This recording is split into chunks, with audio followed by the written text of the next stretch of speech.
So I was just informed I reached 5,000 subscribers on my channel, and I thought I have nothing to do, so I thought I would show you how to do a hand puppet using only your hands. This is how you do it.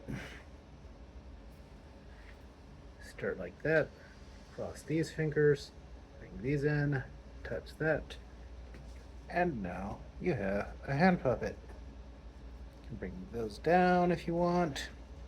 You can bring these up. Talk like that if you need to. Hey, what's going on? Get me 5,000 more subscribers and I'll come up with something better.